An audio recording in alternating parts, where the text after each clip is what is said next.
Howdy everyone, Runt9 here, and welcome back to Runt9 Plays Monster Train.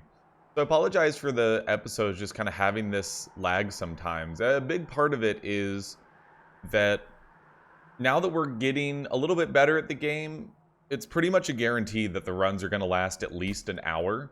We're going to do random here. I'll explain some stuff after we jump in, but I want to start the run, and then I'll just kind of talk over it, you know, maybe give some early decision making. We are on Covenant rank 9 as well. I haven't quite gotten to win. I was really close last night with a run that I was doing when I probably should have been sleeping. So we are red, blue secondary. This is actually a pretty solid combination, and we've got some good starting imps as well. We'll kind of see what we get.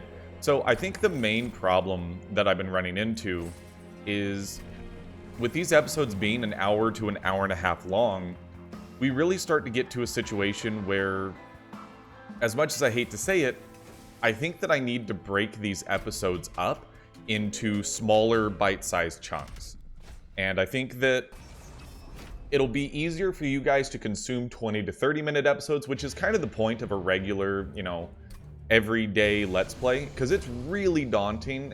You know, I don't want to make it sound like I have a hard job, because this is a hobby, but it is very, very daunting to go the route of I have to record 7 hour-and-a-half-long episodes in a given week.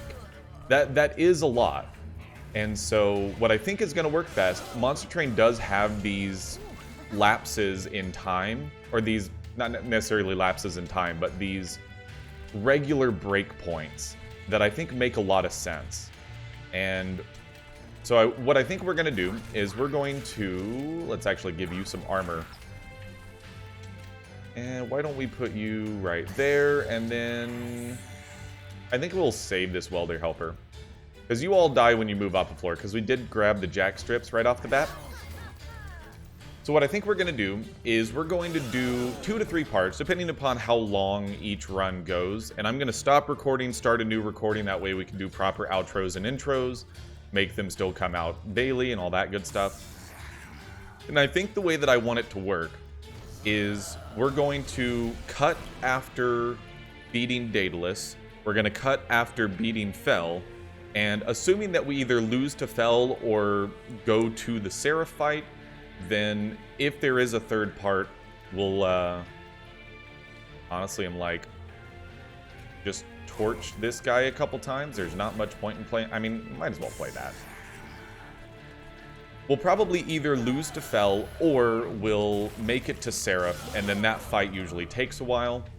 So my assumption of what's going to work best is actually kind of like, let's descend you, and then we'll play a Train Steward up there next turn. Take an 86, that's fine. My guess is that up through the Daedalus fight should be about 20 minutes. Daedalus to Fell will probably be the longest at 30 to 40 minutes. And then Fell through Seraph is probably another 30 minutes. And it also depends on the deck we're playing as well. You know, anytime we're playing with blue or yellow, you can probably expect it to take a little bit longer because there's more mental tricks, mental hoops you have to jump through. Whereas, like, if we're doing red-green, I mean, I played that 20 hours worth in the beta. And so I'm like, I can do that in my sleep. Adding Stealth 1 to friendly units is really nice, especially if we can get that to stack. I do like descending a unit as well. Friendly burnout units gain Rage 2 is kind of nice. Keeping our burnout units alive longer is nice, but I think I'd rather just bring them back and go for a Harvest Stacker. So I think, A, that'll make it easier for me to record, and so we're running up against rule number 2 here. Both sides have units, so it's a matter of what do we need upgrades more and which unit type could we use more of. Now at the moment, the biggest thing that we don't have is a consistent tank. I don't think we have any spells that are worth upgrading right now, and we're more likely to find, I meant to go the other way, but I was like, we're more likely to find a tank in red, and that's what we got. Even though we don't need to upgrade our spells, I thought it was red and units, but it's fine. Double stack doesn't get us anywhere. 20 magic power and consume is interesting, and I don't think there's anything we want to make cheaper. So I'm actually going to reroll and hope for something better. Remove Consume doesn't move the needle at all, and so I guess we're just getting some magic power, and we'll make one of our descents cheaper. So I would consider that a pretty big whiff, but we are able to yeet a Train Steward into the stratosphere, which is pretty solid. So I think splitting the episodes up will make it easier for me to record, because I can do a run and get 3 days worth of content out of that, and then you guys don't have to be like, all right, well, I want to watch this run, but now I have to commit to an hour and a half worth. Plus, I think it leaves interesting cliffhangers after each fight, especially after the Fell fight. It's like, hey, we just barely scraped by. Are we going to be able to beat the final boss? I think that's actually kind of cool. So we want you to tank a hit, but I think a Welder Helper makes life a little bit easier, and then we can put a Wickless Baron in the back for some harvest triggers. You can see he's getting 3 harvest triggers on this one.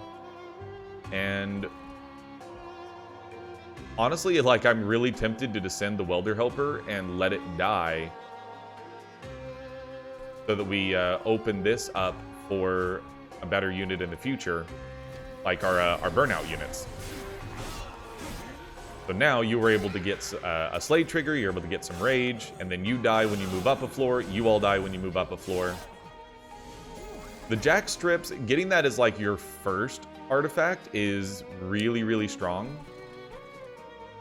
Probably good to just do this. You're only doing 2 damage, so I'm actually like, let's go ahead and chuck these guys in front. You're dead when you move up a floor, and I kind of don't want to cast the torches, but if you're going to incant, so I actually think let's hit you for 12, and you're gaining 5. Actually, let's kill the healer so you don't heal. You'll still die when we move up a floor. You're dead. Okay, I like the way this worked out. And I think it'll be, just in general, easier for me to get back to schedule when it's not like, okay, I finished a stream, I don't have a Monster Train episode for tomorrow, it's 8 o'clock at night, let me record and upload, and then it's 10 o'clock and I haven't eaten dinner or anything. I think that makes life a little bit easier. So honestly, let's go ahead and chuck a Welder Helper in here. That'll keep you alive. You're dead now. You're dead. You're gaining some armor. I kind of don't want to play a drag up here. I'm kind of like, let's just do Train Steward in front of a couple of drags down on the bottom floor. So we get at least a little bit of damage off on the boss. I don't think this was a sweep boss. We'll find out. Yeah, it's a sweep boss. So you guys are dead anyways. You're dead when we move up a floor. We could throw another Welder Helper down here to protect the Train Steward and actually get some damage out. Because we add 15 armor to you, then you'll survive long enough to do something, especially if we kill this unit. So I'm like, chuck a Welder Helper out there, kill that guy, and then gain 4 energy. And if we descend our Steelworker, the problem is sweep is still going to cause problems. But I think we can descend you and then put a Train Steward up here. Now you're taking 50 damage. That's actually pretty good. And so you'll move up a floor, you'll get healed for 5, and then the healer will die, and it'll make it easier to deal with you, especially since our top floor is where the bulk of our damage is. I think adding Stealth 1 to friendly units is funny, but I'd rather add Stealth 1 on the top floor. For you, I honestly am like, just go ahead and hit you, and that's fine. I think that you're going to be dead on the next floor, especially with the Stealth. So I've been just like absolutely playing the ever-living daylights out of Monster Train, and we'll just torch you to make life faster. Also, they made it to where Super Ultra is now a permanent toggleable option, so you don't have to right-click. Because for the most part, like, the animations are cool and all, but other than grabbing thumbnails, I kind of don't care to see them. I don't think we need Vent right now. Double armor is kind of nice on one of our units, the Steelworker. Double armor on the Steelworker is nice. I do like the thought of having a Hornbreaker around because we are likely to take a trial that adds 10 armor to something. But this is a rare situation where I'm like, I don't think our deck gets better by adding any of those, even though there are some synergies. Now, Draft is a really interesting thought here. The problem that I have with Draft is you have to pick your time to play him if you don't have a way to bring him back. I still think it's a good play, but we really are looking for some Reforge synergies at some point. And I think this is a situation where we might be able to get something from here. Lady of the Reformed is good, but the thing to keep in mind is right now, well, okay, if we could use her to keep a draft alive, that would actually be really, really nice. And then we would immediately want to upgrade her with just tons of HP, maybe some damage shield, something like that.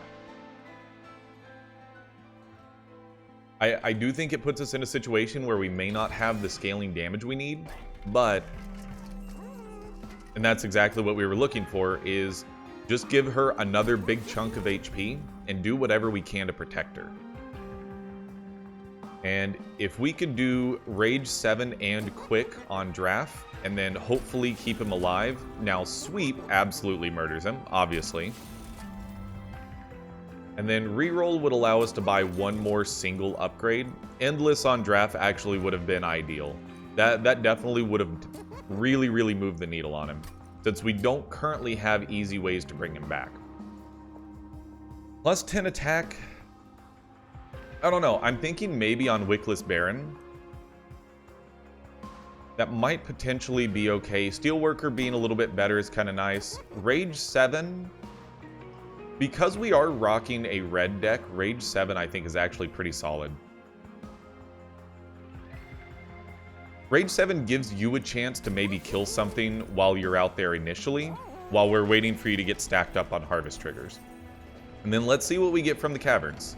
It's always interesting. Alright, is there anything that we want to copy 5 times? And I'm going to tell you right out of the gate, copying draft 5 times is definitely a very interesting proposition. I like the Molten Encasement getting copied once, but having a bunch of drafts in our deck, whether we can use them multiple times or not, whether we can get them behind our burnout producer or not, they're still incredibly powerful now that we've given them the damage increase and the and quick as well. Explosives having damage shield is a pretty rough one to deal with if we can't avoid them. We'll kind of just have to see how it goes. And so, like, usually I would say, let's just put Lady of the Reformed on the bottom floor. But I don't think we have an easy way to protect her. I mean, we could throw out the Welder Helper. You would be taking 17 damage.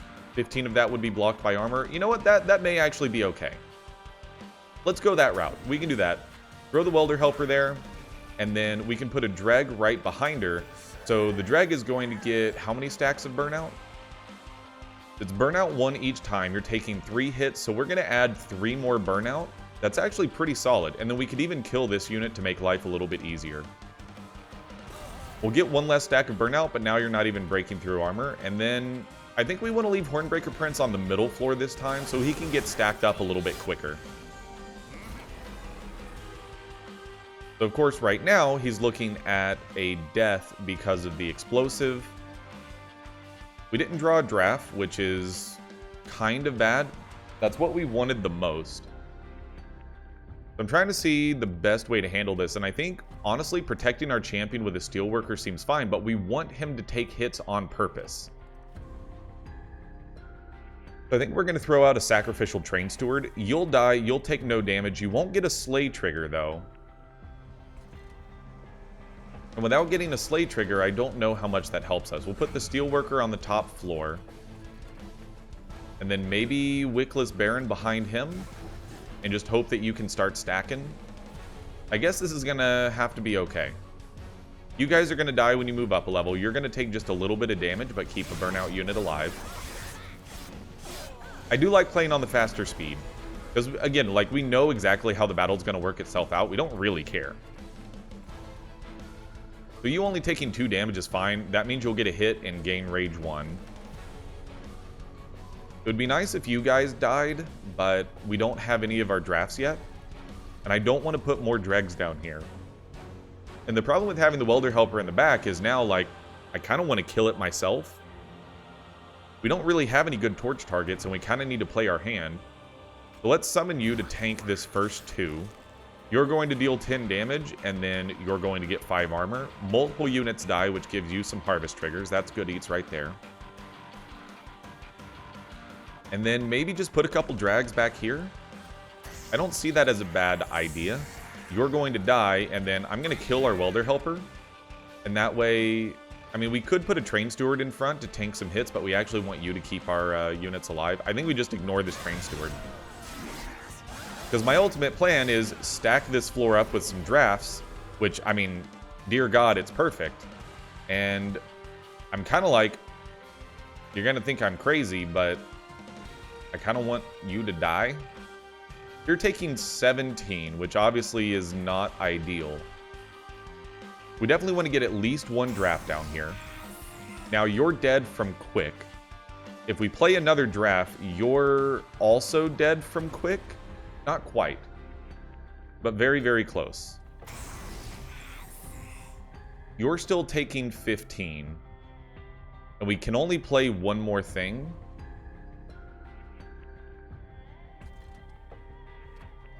You are not getting a slay trigger.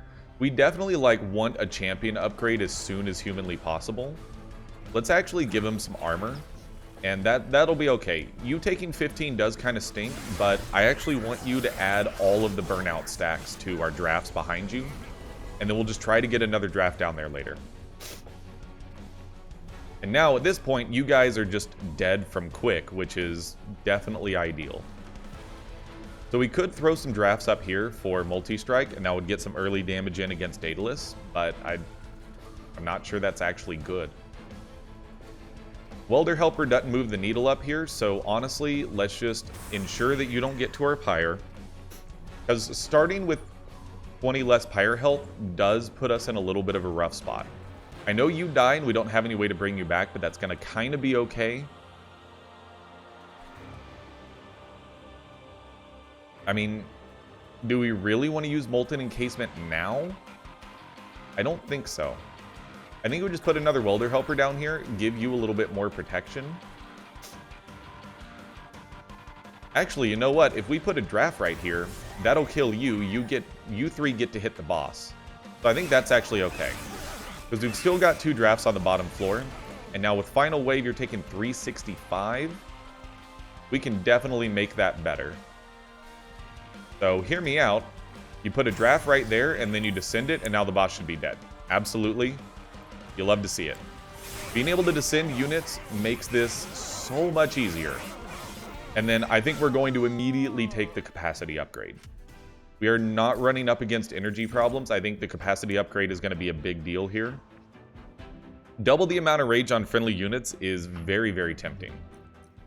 I like Devourer of Death, but at this point, we're not killing a lot of things on purpose other than enemy units, and we don't really have space for you. And I do love Bounty Stalker, but he works so much better in a Reform deck where we can keep bringing him back over and over again. Whereas with Last Stand, it does cost 3. We're going to want to try to upgrade it. I'm going to be honest, I don't know that we have room for more units. I mean, we've got 6 drafts in our deck. And we want to just get them descended behind Lady of the Reformed.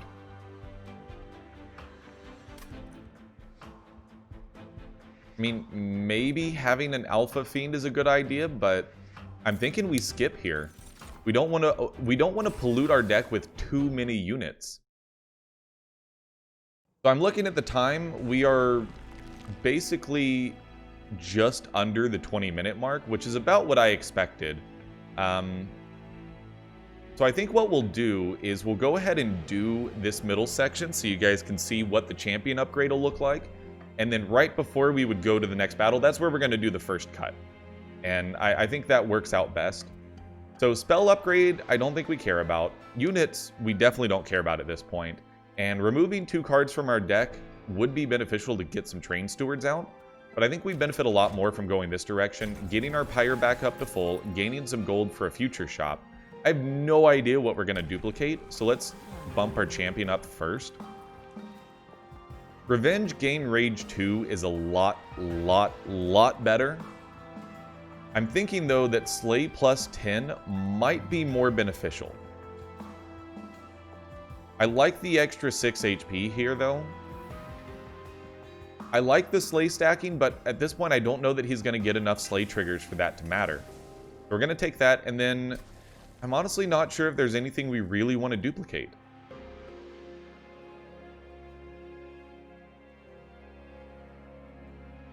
Having another molten encasement, though, I think that may be something worth duplicating. Or just having more drafts that we can spam. I'm going to say molten encasement is a decent duplicate here. And then I think that's where we're going to leave it off. We'll start the next episode off by jumping into this battle and seeing what happens. But again, I feel so much better about, we're going to cut it here. Probably be a nice 30 minutes to get to Fell. Whether we win or lose, that's going to be a good stopping point. And then we'll finish, if we beat Fell, through the Seraph, because those last two fights take forever. And I think this will work out. So that's going to do it. Hopefully this new format will work out for you guys. It definitely feels like it's going to work out for me. Let me know in the comments if you like cutting this up into multiple days so that it's not just one big 1.5 hour episode. I think what it also does is if you go into the episode and you see it's an 1.5 hours long, you already know that we're probably making it to the final boss. Whereas if it's only, 40 minutes long, you're like, okay, well, you probably died at Fell or somewhere close to that. And so this also, I think, makes it a little bit more spoiler-free. It gives you a bigger surprise because the run length varies so wildly between a win and a loss that I think it's very spoilery just looking at the length of the video. So anyways, I think we're going to try out this new format. Let me know what you guys think. And thank you so much for watching. If you enjoyed the episode, the single best thing that you can do to support the channel is by clicking the like button. That sends a message to the YouTube algorithm that helps this get slurped up and fed to a bunch more people. In addition, make sure you subscribe to the channel so you can check out parts 2 and hopefully 3 tomorrow and the next day. And make sure you check out twitch.tv/Runt9plays 5 days a week, Wednesday through Sunday, 5 p.m. Central Standard Time. We're playing a lot of Monster Train over there as well, so you can check out some runs live and give some live feedback as well. And make sure you check out discord.runt9plays.com, where you can come hang out in the community Discord and, talk about Monster Train with the community as well. We're having a lot of conversations, posting some fun screenshots. We'd love to have you be a part of that as well. But until part 2 of this run, I'm Runt9, and I'll see you later.